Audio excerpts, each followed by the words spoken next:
오늘 말씀의 제목은 사라의 죽음을 슬퍼하는 아브라함입니다. 오늘 말씀에는 아브라함의 아내요, 또 동반자요, 또 믿음의 동지인 사라가 향년 127세에 죽은 것과 그를 매장하기 위해서 막벨라 굴을 햇사람에게서 매입한 것이 나오고 있습니다. 먼저 사라의 죽음과 그에 대한 아브라함의 반응을 보겠습니다. 1절과 2절 말씀을 제가 읽습니다. 사라가 127세를 살았으니 이것이 곧 사라가 누린 해수라. 사라가 가나안 땅 헤브론 곧 기랏 아르바에서 죽음에 아브라함이 들어가서 사라를 위하여 슬퍼하며 애통하다가 아브라함이 75세 때 그리고 그 아내가 65세 때 영광의 하나님의 부르심을 받아 가나안 땅으로 나아갔습니다.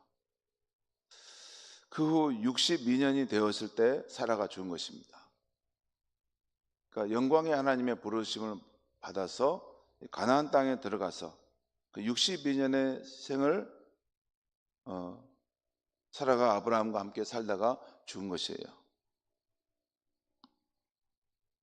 이 사라의 죽음 앞에서 아브라함은 슬퍼하며 크게 울었습니다. 죽은 사라를 생각할 때 지난 날들이 주마등처럼 스쳐갔을 것입니다. 지난날 함께 동행하며 살았던 일들을 회상하며 그리운 마음이 들었을 것입니다. 하나님의 약속을 안고 가나안 땅에 들어왔던 순간, 낯선 가나안 땅에서의 그 적응해야 하는 일들, 조카 롯과의 갈등과 헤어짐, 늙어가는데 후사가 없음으로 인한 불안함, 우리 자식 일이 걱정되고 염려되면 그 부모는 항상 그런 일들을 서로 이야기하지 않습니까? 이런 일이 잘 돼야 될 텐데, 우리 자식이 앞에 길이 열려야 될 텐데, 이번엔 시험 본다는데, 이번에 새로 사업을 연다는데 그 일이 하나님의 은혜로 잘 돼야 될 텐데 어쩔까? 뭐 이런 이야기를 하지 않습니까? 그와 마찬가지로 하나님의 약속하심은 분명한데 나이가 들어가도 후사가 없으니 그것 때문에 염려하고 걱정하고 아마 그런 것을 아브라함 혼자만 알고 있었겠습니까? 사라도 아마 그 부분을 함께 생각했을 텐데 그래서 부부 사이에 이런 저런 걱정과 근심 어린 말도 서로 나누었겠죠. 창세기 보면 하나님을 만났을 때 아브라함이 좀 서운한 섭섭해하는 표정들이 있습니다. 거기 보면 다른 것 줬어도 후사가 없는데 어떻게 되겠습니까? 그냥 내 종 엘리에셀이나 뭐 어떻게 잘해서 하게 해주십시오. 그게 아브라함의 진이겠습니까? 할 수만 있으면 그 몸에서 태어난 친자식을 통해 그 가문을 물려주고 싶지 않겠습니까? 하나님은 그렇게 약속했으니.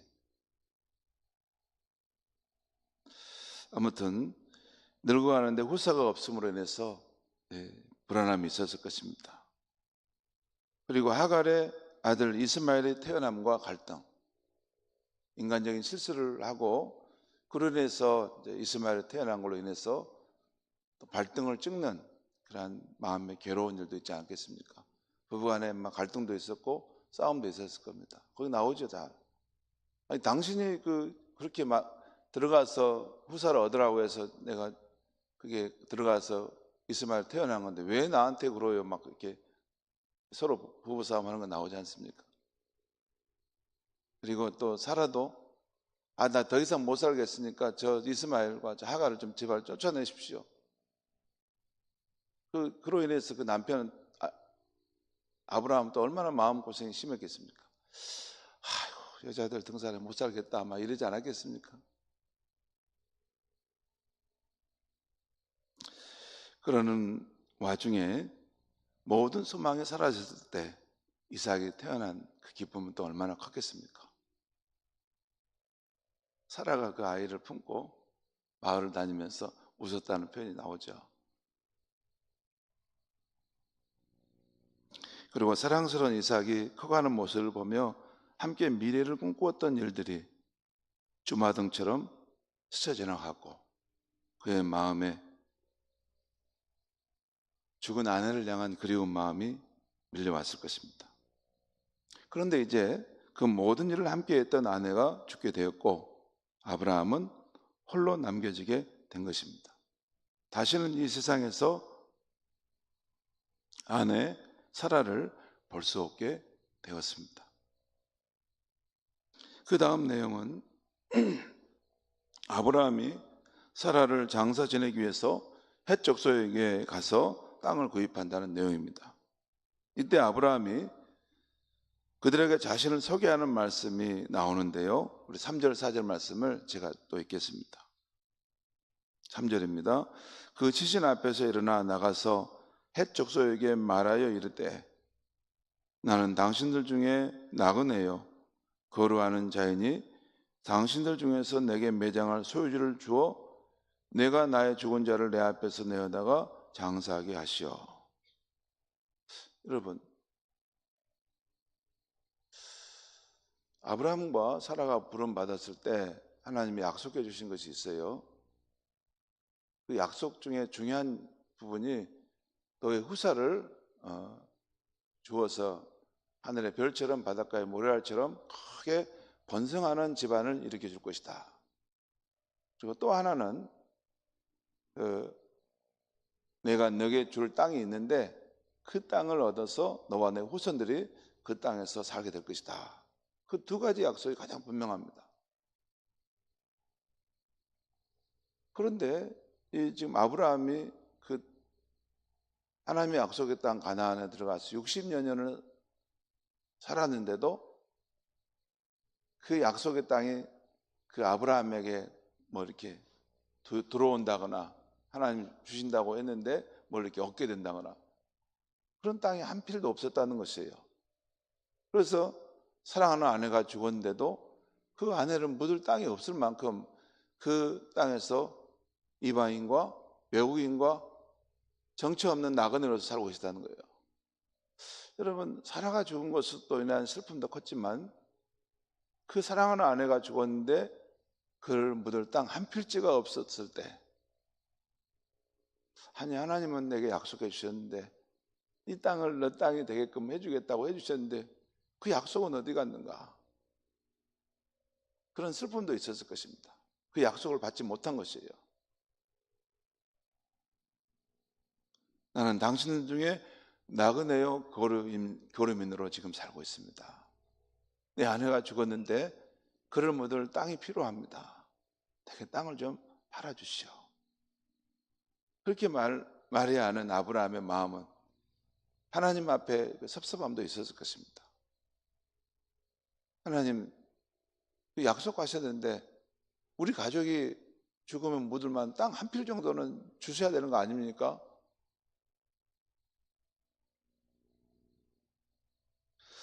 아무튼 그 마음을 이렇게 추스리고 그 헷적 속에 나가서 나의 죽은 자를 장사할 수 있도록 내게 땅을 좀 팔아주시오 라고 부탁한 것입니다.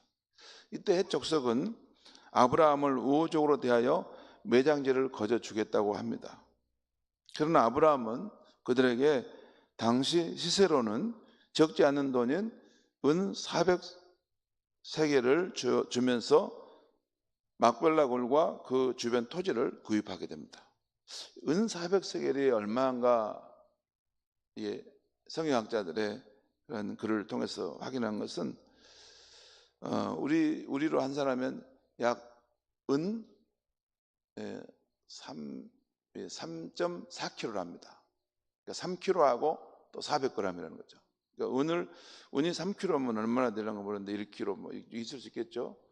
근데 이것을 그 당시 근로자의 연봉으로 따지면 40년 동안을 한 사람이 40년 동안 일하면 받을 만한 그런 돈이에요. 그러니까 뭐 몇 억 정도는 되겠죠, 저 정도.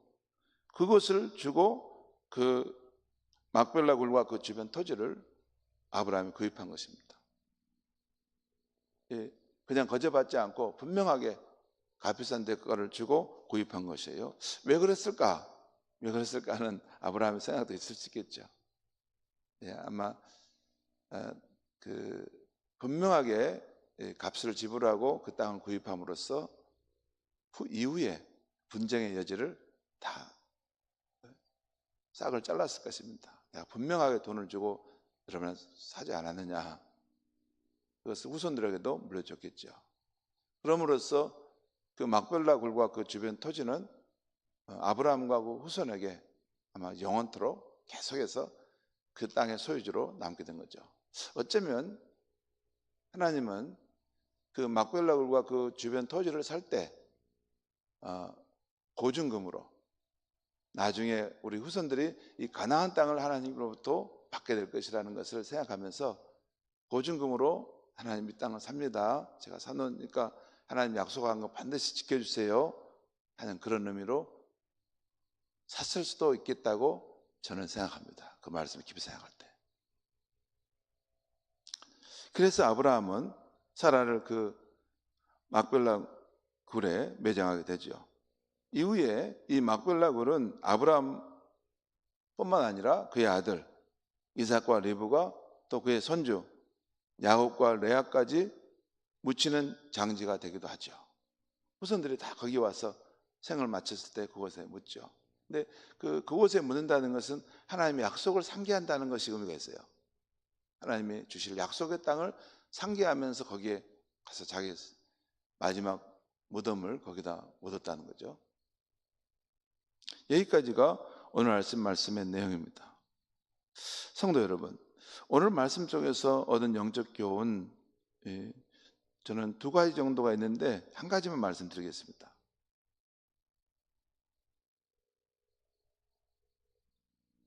한 가지는 사라의 죽음을 슬퍼하는 아브라함입니다. 또 다른 한 가지는 그 막벨라 굴을 아브라함이 매입한 것인데 그 부분까지는 제가 다루지 않겠습니다. 우리 인생은 가족이나 친구들이나 직장이나 교회나 여러 사람들과 함께 교제하며 또 사랑하고 삽니다. 그 과정은 그렇게 교제하고 사랑하고 살지만 마지막에는 우리 인생은 홀로 걷는 길이라는 것입니다. 부모 형제가 떠나고 친구들도 떠나고 또 우리는 다 자란 자녀들을 떠나보냅니다. 가장 가까운 배우자도 떠나보내고 결국에는 혼자 남는 인생길인 것입니다. 그렇게 지금 우리가 서로 교제하고 사랑하는 사람들이 언젠가는 우리 곁을 떠나고 또 이 세상에서는 다시 볼 수 없게 될 것입니다. 이것이 우리의 현실이에요. 그러므로 우리는 이 세상 살아갈 때 지금 나와 함께 있는 이들이 언젠가는 내 곁을 떠나게 될 길선, 먼 길을 떠나는 손님이라는 거예요. 길손, 손님임을 생각하여 소중히 여기며 할 수 있는 한 정성을 다해 사랑해 줘야 하겠습니다. 먼 길 떠나는 길손이에요. 근데 잠깐 이 세상 사는 동안 서로 만나고 의지하고 살고 있을 뿐입니다. 그래서 할 수 있으면 정성을 다해 서로 사랑하고 소중히 여겨줘야 한다는 것입니다. 그리고 하나님 앞에 갔을 때 준비된 모습으로 하나님을 뵙도록 생명의 복음을 꼭 전해줘야 하겠습니다. 꼭 우리 가족, 특히 우리 가족과 자녀들, 그리고 우리가 사랑하는 친구들에게 꼭 전해줘야 합니다. 여러분, 이 세상에서 사는 것, 저와 여러분 우리 살아봤지만 얼마나 거기서 뭘 누리고 뭘 이렇게 얻을 수 있습니까? 슬픔과 고생 속에서 우리가 행복을, 기쁨을 잠깐 얻을 뿐이지 하나님이 우리에게 약속하신 그 삶은 하나님께 돌아갔을 때 얻게 되는 그 영원한 생명의 삶인 것입니다. 그런데 중요한 것은 뭐냐면 아무에게나 그 영원한 생명이 주어지는 것은 아니라는 거예요. 하나님을 부인하고 하나님의 은혜를 감사함도 없고 하나님을 경외하는 사람도 없는데, 아무렇게나 살았는데, 자기 욕망과 죄악을 따라가는 길을 살았는데 다 주어지는 것이 아니라는 거예요. 구원자의 예수 그리스도, 그분을 하나님이 보내주셨다는 걸 믿고 그를 의지하여 나온 사람의 심판을 이기고 영원한 생명을 얻게 된다는 것이 하나님의 말씀이 성경에서 분명하게 선포하고 있는 약속입니다.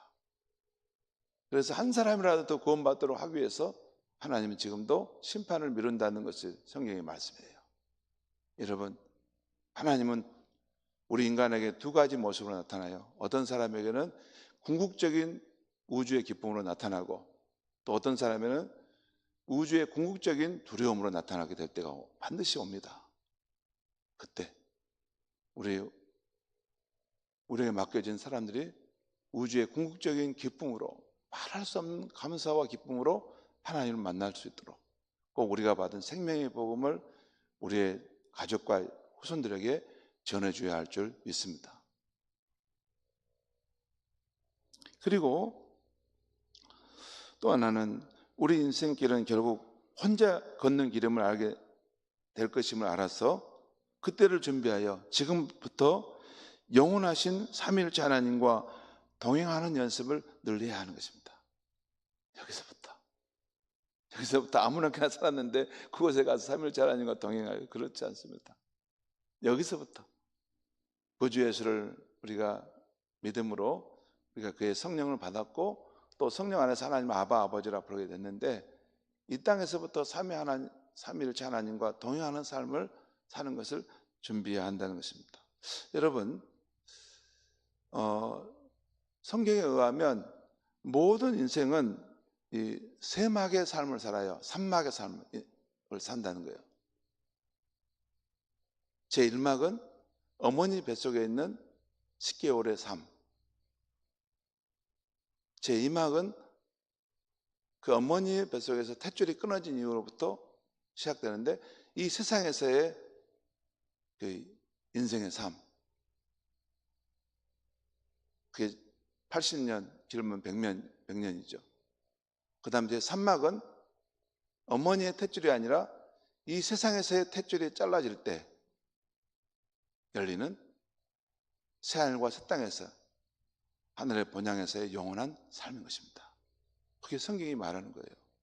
여러분, 성경의 말을 이게 들을 때 그게 긴가민가 왔다 갔다 하시는 그런 분들 계시는 것 같은데, 성경의 말은 정확합니다. 이게 참이냐 거짓이냐, 이거 딱 두 가지밖에 없어요. 그것을 참으로 믿는다면 진짜 그런 세계가 앞으로 있을 텐데 그걸 준비하면 가야 되지 않겠습니까? 그게 거짓말을 하면 우리가 지금 믿는 믿음의 삶은 아무 소용없는 겁니다. 성경의 말씀이 거짓말이라고, 하나님의 말씀이 다 아무 소용없는 거짓말인데 믿고 간다면 우리 신앙에 무슨 의미가 있습니까? 믿음의 삶이란 성경의 하나님의 말씀이 참말이라는 것을 믿고 그 미래의 삶을 준비하는 삶인 것입니다. 여러분, 누구나 인생에는 삼막이 있습니다. 어머니 뱃속에서 10개월, 또 이 땅에서의 인생의 삶에 80년에서 100년의 삶, 그 다음에 이 세상에서의 그 탯줄이 끊어지면 열리게 되는 새하늘과 새 땅에서의, 하늘의 본향에서의 영원한 삶이, 생명의 날이 있게 될 줄 믿습니다. 그 날들은 어떻게 될까? 한번 생각해 봐야 돼요.